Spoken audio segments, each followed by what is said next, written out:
For more than 4 decades, the medical world treated high blood pressure like a simple plumbing issue. Too much fluid, too much force pushing against the pipe walls, so you take a pill to drain some of it, slow the flow or widen the pipes. Logical, straightforward, easy to explain in a 5-minute office visit. But here is what 30 years of cardiothoracic surgery taught me in ways no textbook ever could. Standing at an operating table, opening a chest, holding a human heart, looking directly at arterial walls that no blood pressure cuff has ever touched or measured. The plumbing model is not slightly outdated, it is not off by a few years. It is fundamentally, dangerously incomplete, because the real origin of high blood pressure is not in the fluid moving through your vessels, it is in the walls of those vessels themselves. It is happening at the cellular level, in tissue that standard measurements were never designed to reach. And once you truly understand that distinction, everything shifts. How you think about treatment shifts. How you think about timeline shifts. Most importantly, how you think about what is actually possible shifts. So stay with me, because what I am about to walk you through is not speculation. It is what the most current cardiovascular research actually says, and it is what your doctor may not have had the appointment time to fully explain. Here is the standard explanation most people have received for high blood pressure. Too much salt in your diet, too much fluid building in your system, too much pressure accumulating in the vessels. Take this medication. It relaxes the vessel walls or pulls fluid out through the kidneys or slows the heart rate down.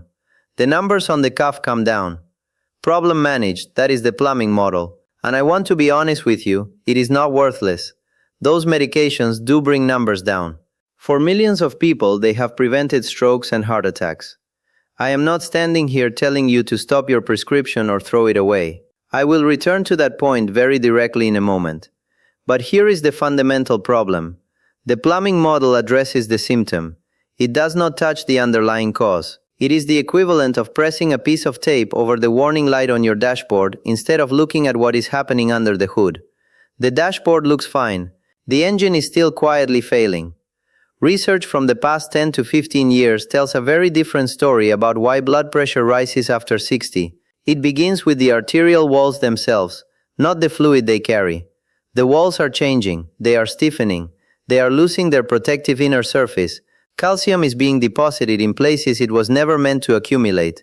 The natural chemistry that keeps vessels relaxed and open is being produced in lower and lower quantities, and simultaneously, your kidneys are receiving a hormonal signal telling them to hold on to sodium, not because you are eating too much of it, but because of a process called insulin resistance. 4 distinct biological mechanisms, all operating at the same time, all pushing your numbers upward, and all of them addressable. That is what we are going to work through today, one by one with the science behind each one, and practical steps you can take starting this week. Here is something that does not get nearly enough attention, not in routine checkups, not in standard health education, and not even among many people who have been managing blood pressure for 20 years. Running along the inside surface of every blood vessel in your body is an extraordinarily thin protective layer. It coats the interior walls of your arteries like an invisible biological film. Researchers call it the glycocalyx. Think of it as your body's natural non-stick lining, similar to the coating on a quality frying pan. When it is intact and healthy, blood flows smoothly and cleanly. Your vessel walls stay flexible and responsive. Your blood pressure remains under natural control. But when that lining is damaged, and after 60 it very commonly is, everything downstream changes. The primary enemy of this protective layer is blood sugar. Not only the severe elevations associated with diabetes, even mild blood sugar spikes following something as ordinary as a bowl of white rice or a glass of orange juice begin eroding this layer. Research published in the journal Circulation found that blood glucose rising above 140 milligrams per deciliter starts degrading the glycocalyx within hours, not years. The second major enemy is oxidative stress, which is what accumulates when your cells produce cellular waste faster than your body can clear it. Poor quality sleep, chronic low-grade inflammation, and regular consumption of processed foods all chip away at this protective surface over time. By the time most people reach their 60s or 70s, this lining has been partially worn down for years. The exposed inner walls of the arteries become rough and inflamed, and that inflammation triggers a pressure response. Your body detects the damage and raises blood pressure as a compensatory reaction. It is trying to protect you, But in this case, the protection itself becomes the problem. The genuinely encouraging part of this is that the glycocalyx can regenerate. The damage is not permanent. The first step is stabilizing blood sugar by reducing refined carbohydrates consistently, not with obsessive restriction, but with genuine daily intention. White bread, sugary beverages, packaged processed snacks, these are the primary triggers. Replacing them with whole foods that digest slowly is the foundation. The second step is eating specifically for polyphenols, the compounds found in dark berries, leafy green vegetables, green tea, and extra virgin olive oil. Studies show polyphenols directly support the repair of this inner lining by reducing the oxidative damage driving its breakdown. A third option worth knowing about is fucoidan, a compound derived from brown seaweed that is among the most well-researched natural substances for supporting glycocalyx health. If this feels like a great deal to take in at once, begin with one thing: a generous handful of blueberries every single morning.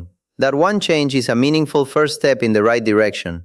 I want you to picture something very specific, because I have lived this exact scenario more times than I can count. You are in surgery. You open the chest, you reach the aorta, the largest artery in the body, and instead of smooth, flexible, living tissue, you are handling something that feels rigid and brittle, almost like calcified stone. That is arterial calcification. Calcium, the same mineral responsible for building strong bones, being deposited inside artery walls, making them stiff, making them fragile, driving blood pressure to dangerous levels. Here is what most people fundamentally misunderstand about this process. It is not caused by eating too much calcium. It is a biological routing error. The calcium is going to entirely the wrong destination. Your body produces a specific protein called matrix GLA protein, whose entire biological function is to capture calcium and direct it toward bone and away from arterial tissue. But this protein only performs that function when it is properly activated. And what activates it? Vitamin K2, specifically the form known as MK7. The problem is that the majority of adults over 60 are significantly deficient in K2. It is simply not present in meaningful quantities in a typical American diet. The richest known food source is natto, a fermented Japanese soybean dish that most people in this country have never eaten. Without activated matrix GLA protein doing its job, calcium drifts. It deposits in arterial walls. Arteries stiffen and lose elasticity. Blood pressure climbs. And not a single blood pressure medication on the market addresses this particular mechanism. The Rotterdam Heart Study, one of the longest-running cardiovascular studies conducted in Europe, found that the highest dietary K2 intake correlated with significantly lower rates of arterial calcification. Importantly, this was K2 specifically, not K1, which is the more common form found in leafy green vegetables. The distinction is critical, because these two forms operate through entirely different pathways. Now here is something worth connecting. You have almost certainly heard of calcium channel blockers, one of the most frequently prescribed blood pressure medications in use. What they do is prevent calcium from entering the smooth muscle cells in arterial walls, keeping those walls in a relaxed open state. Magnesium works through a closely related mechanism. It competes directly with calcium at the cellular level, preventing arterial walls from contracting too tightly. A meta-analysis covering more than 30 clinical trials demonstrated that magnesium supplementation produces a meaningful reduction in both systolic and diastolic blood pressure, and the deficiency numbers are striking. Research suggests that up to 70% of adults over 60 are not getting adequate magnesium. 70%. The best food sources are pumpkin seeds, dark chocolate, spinach, and almonds. The combination that works most effectively together is K2-MK7 daily, magnesium glycinate, and vitamin D3. K2 functions as the calcium traffic controller. Magnesium keeps the arterial walls relaxed. D3 supports both processes working properly together. This trio works to begin reversing what may have been quietly building in your arterial walls for years or even decades. There is something I want to explain that sounds almost too simple to be meaningful. A gas. A molecule so small it passes directly through cell walls without any assistance. Without adequate levels of it, blood pressure cannot remain under control regardless of what medications you are taking.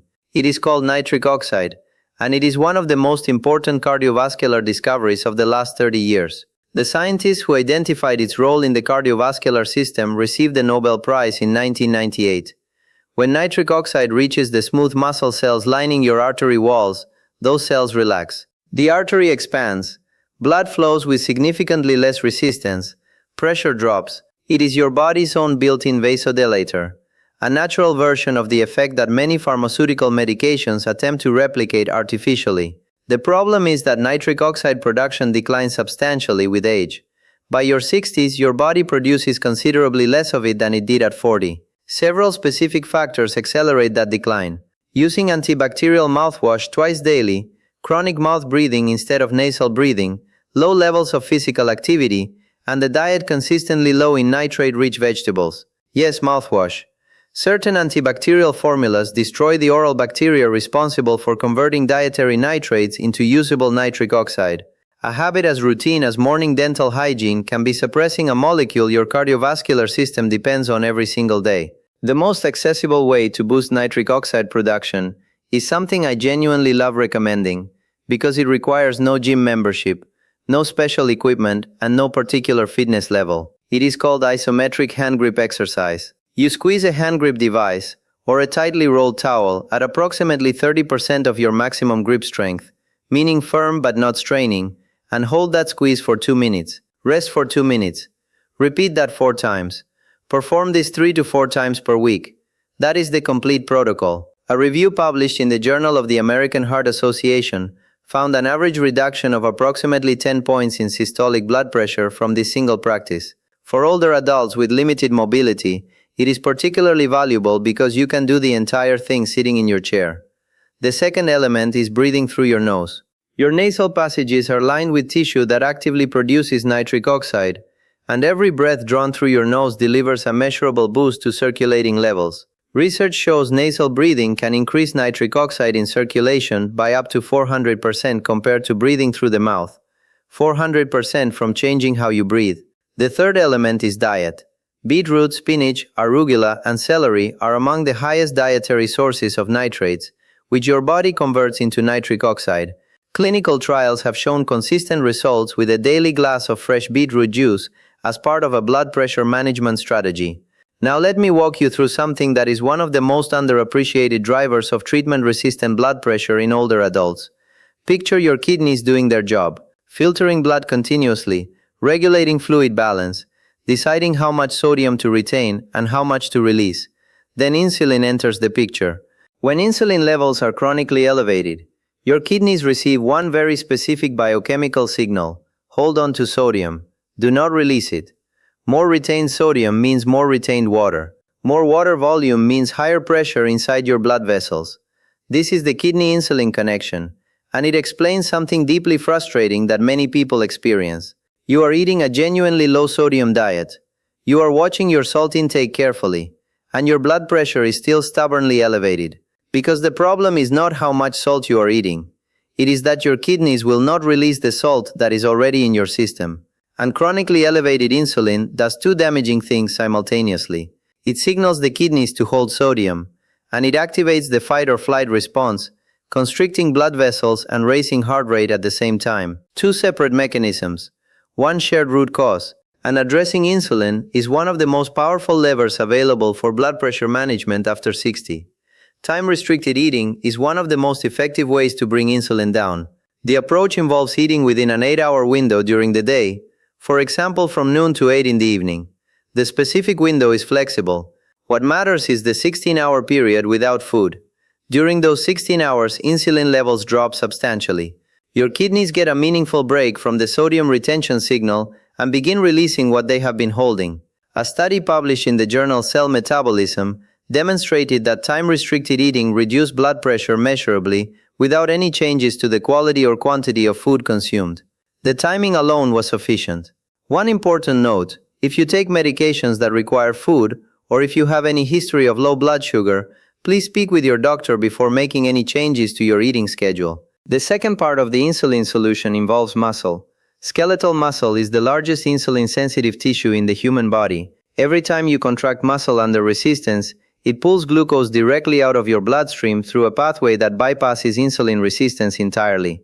Resistance bands, bodyweight exercises, light dumbbells, 2 to 3 sessions per week of simple strength work improves insulin sensitivity within weeks. More functional muscle means better glucose clearance, lower insulin levels, and kidneys that finally begin releasing the sodium they have been holding onto.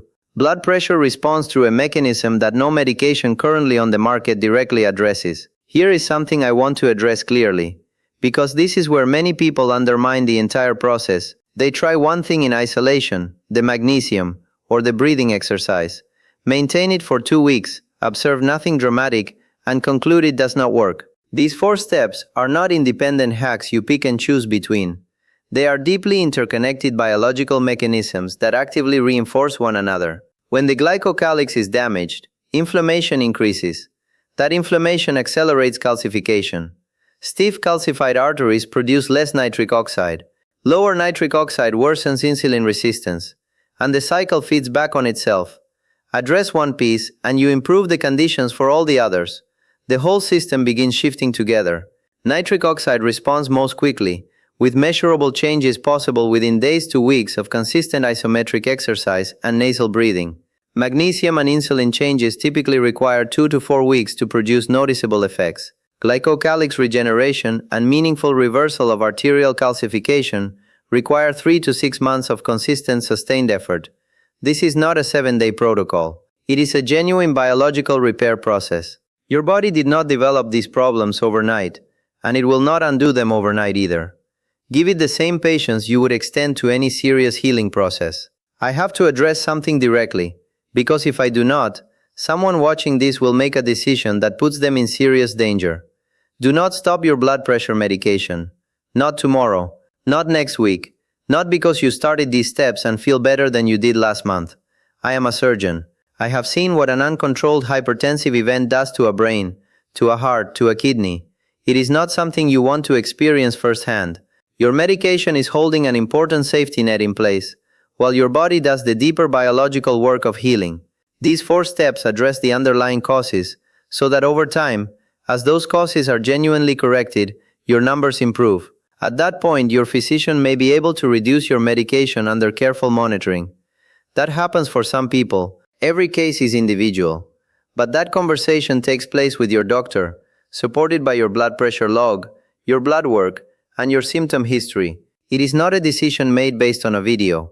Bring this information to your next appointment. Ask about K2-MK7 and magnesium glycinate, and whether they are appropriate given your current medications. Ask about isometric exercise and time-restricted eating. You are not a passive recipient of a prescription. You are an active, informed participant in your own cardiovascular health. The more thoroughly informed you are, the better your outcomes will be.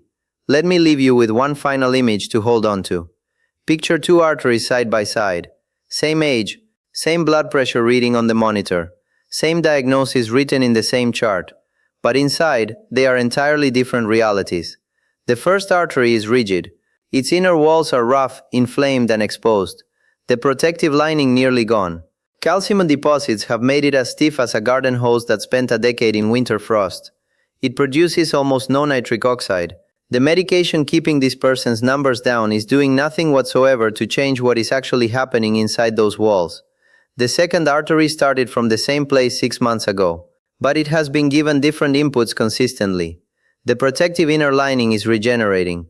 Calcium is being properly redirected. Nitric oxide production is restored.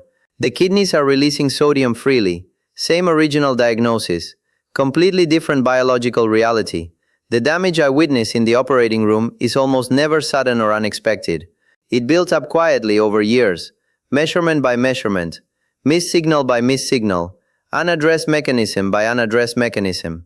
You are here today watching this. That means those signals have not been permanently missed.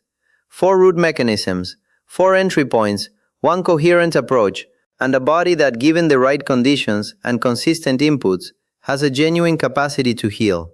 That is cardiovascular physiology. That is not false hope. Let me bring everything together clearly. 4 root causes driving blood pressure up after 60. 4 steps to address them directly. First, rebuild the protective glycocalyx by cutting refined carbohydrates and consistently adding polyphenol-rich foods every day. Dark berries, leafy greens, extra virgin olive oil. That is where you begin. Second, stop the calcium from going to the wrong place. K2-MK7, Magnesium glycinate and vitamin D3 working together to restore flexibility and health to your arterial walls over time. Third, restore your nitric oxide production. Isometric hand grip exercise 3 times per week. Nasal breathing as your default. Beetroot, spinach, and arugula added to your regular meals. Fourth, break the kidney insulin trap. Time-restricted eating within an 8-hour window each day. Fourth, break the kidney insulin trap. 2 to 3 sessions of light resistance training per week. None of this requires a pharmacy visit. None of it requires suffering or extreme restriction. It requires understanding what is actually happening inside your body and choosing to work with your biology rather than simply around it. Which of these 4 mechanisms surprised you most? Drop it in the comments below. I read every single one, and your responses directly shape what I cover next. If someone you care about is managing blood pressure, a spouse, a sibling, a close friend, please share this with them. People who understand what is driving their condition have better conversations with their doctors and better outcomes because of it. Everything shared here is general cardiovascular information, grounded in current published research. It is not a substitute for personalized medical guidance tailored to your specific history, your specific medications, and your specific biology. Before making any changes to your treatment plan or health routine, have that conversation with your own physician. That is not a legal disclaimer. That is the actual point. Better information, better conversations, better outcomes. Take care of your heart. It has been working for you without pause, without rest, without a single day off for every year of your life. It deserves the same commitment in return.